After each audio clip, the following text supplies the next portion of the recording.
May mga parcel ako dumating. Pero bago yan, maglalagay muna tayo ng sunscreen.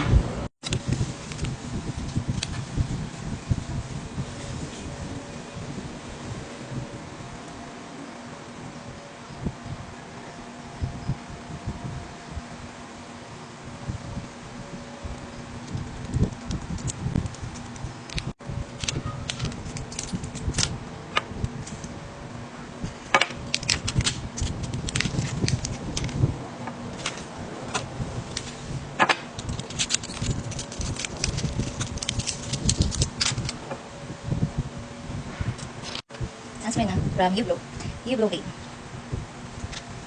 Ay, ito na. Saan ba itong galay? Makikita ko mga magagagal. Pero pasa kamay ko.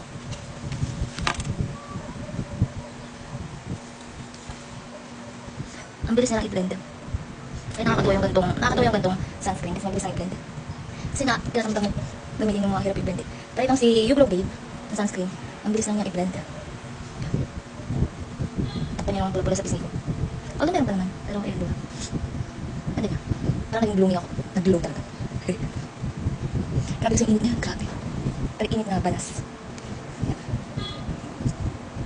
Yeah. So, yun na. Mag-unbox tayo ng aking parcel. Unahin natin yung pinakamalaki.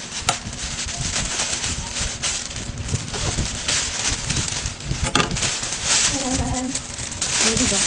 Meron ng unang sibunte. 6 months kasi guys yung akin siya. Kasi nahihirapan akong matulog. Mag-order na ako na ganito. So, ganito lang. Hindi ko in-order yung malaking-malaki kasi nagdidibit tayo. Ayan. Dalawang malaki, tapos isang maliit.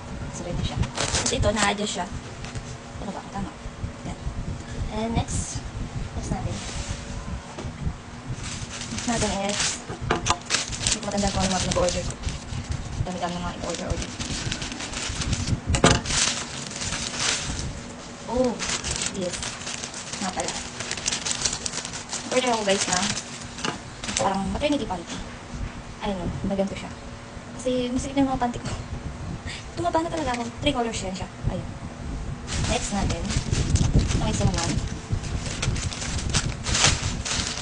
Ayun. So ito naman.